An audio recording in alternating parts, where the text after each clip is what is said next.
And let's start with the UPA, because the whole thing is predicated on that good bridge and roll. And we'll work it from two sides before we do the choke.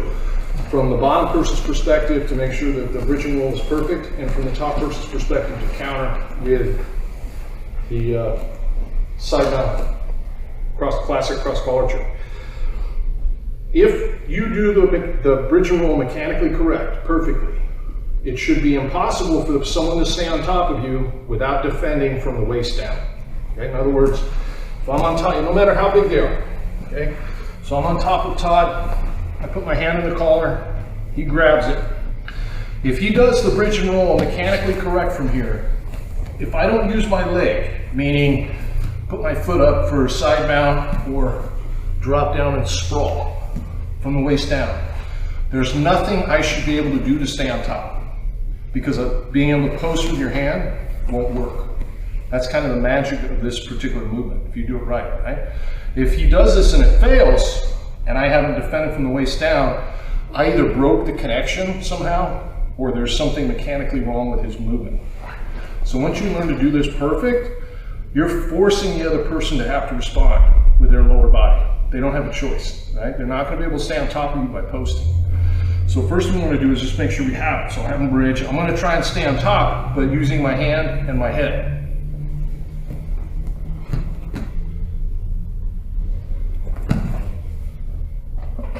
So, angle. Let's go back. Don't worry about even trapping my leg, because I'm not gonna use it anyway. But more, yes, now go. There we go, hips all the way out, good. Now, I will not be able to stay on top there. So the difference between just off 12 o'clock and even 2 or 3 degrees this way is the difference of them staying on top, okay? And it's pretty much just off 12, so there's no point even like thinking 1 and 2. It should be here, okay? So Todd's on top. He's gonna give me the hand. He can use this hand to defend, right? I'm not gonna trap his leg, but he can't use from the waist down, so this is just there, right? And my angle really needs to be right where that camera is, okay? And as long as that's my angle and my hips go all the way up and I don't break the movement or the connection, I should be able to get him over, right? Even if I go slow. And that's what it's gonna look like, okay? So, let's do it in the air real quick. One of the mistakes people make, the first one is the angle. The second one is they'll go up and then you'll break the bridge by dropping your hip. And that's when people will start to take you back, okay? So when you bridge and there's nobody there, your hip bone, your hips should touch before your knees, okay? So in other words, I trap the arm, I'm gonna bridge. My hip is what touches the mat first, not my knees. I don't break that arch, okay? Try it in the air a couple times. Get your feet as close to your butt as possible. So Todd's on top. He's giving me the hand. He's not gonna take it away, so it's there, right? And the first thing I'll do is I'll grab with this one and just move it away from my neck a little bit, okay? Because if it's here, he's always one hand away from the choke. Bring that hand into choke. Yeah. If it's here, bring that hand into choke. I can actually survive pretty well because he doesn't have both sides of my neck, right? So you grab and pull it away a little bit. Now, this is the direction I want to take him because this is the trapping arm. Where I look is where he'll go. So when you panic and go quick and you look over here, it's never going to work, right? The guy's going to be able to post. I'll make a big, huge bridge there and he'll just post all day long, right? So the angle is there. So I need to get my head out of the way. So I bring my ear to his hand or to my own shoulder.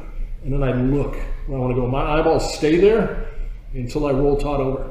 That's my angle. Feet close to my butt. I'm not going to worry about trapping the leg, okay? This one, all I want to do is hold him to me to maintain a connection, right? And now I can go very slow. He can post if he wants. And that's what it'll look like, okay? So try it with your partner and the person on top. You can try and use your hand to defend. And if it works, if you can defend using your hand, there's something wrong. I'll come around. Okay, go ahead. That's the classic, for lack of better expression, classic version of the classic grip, right? Doesn't have to be that. There's a bunch of different ways you can grab and trap the arms. The person on top does not have to have their head down. They can be sitting perfectly upright, and you can make this work. Like, there's a counter for everything they're going to do on top. So you could be a very good black belt or MMA fighter and only have the UPA escape from that bottom. You don't need the elbow knee escape. The elbow knee escape is just like extra that we put in there. But your main game should be the bridge and roll, because for obvious reasons you get on top, right? So now, the main counter, I'm either going to go to low, I have to use my legs. So if he's doing it correctly, I'll have to counter using my legs. We already know that. So I'm either going to drop into a low mount and use a kind of a sprawl or a universal sprawl, or the side mount transition. The side mount transition is way more common, and you're going to use it way more often, and it's the main counter, okay? So that's why side mount developed. So the key there is I'm going to start everything else the same, but as Todd goes to bridge and roll, my foot is light, for lack of a better term, right? When I feel him grab this arm, immediately I start to take the weight off my right knee. I might even, if he's really good, I might even have it up a little bit, right? So now as he bridges and rolls, I just make that transition into my side mount, okay? Go back down, just bridge and roll again. Transition into side mount. And more often than not, if he's going explosively, we're going nice and slow. If he's more explosive, you'll have to use your hand on the mat, which is fine. You can post with this one to help you move, so as he goes, and then that's there, okay? So let's just try that transition a couple times, back and forth, correct? The other thing that I can use, which is a low mount universal straw, it's still the same movement, it's just vertical. It's the same thing, right? So if I'm low on Todd like this, right, and I feel him grab this arm and he goes to roll, I'm still making my right foot light. My right foot's light, and I'm still going to raise it up, go to bridge. It just looks different, right? But it's actually kind of the same movement. Make sense? Okay, now we're going to do the exact same drill. We'll start here. We're going to go 2 minutes. He's just trying to bridge and roll. The only difference now is I also get to try and work my side mount. So the person on top should have an advantage here, because I know he's doing the same thing every time, and I'm going to try and get side mount every time, but it's a game, so you can try and beat it, okay? That's the only thing I want you to do on top. Try and transition to side mount. If you get it, stop and start again.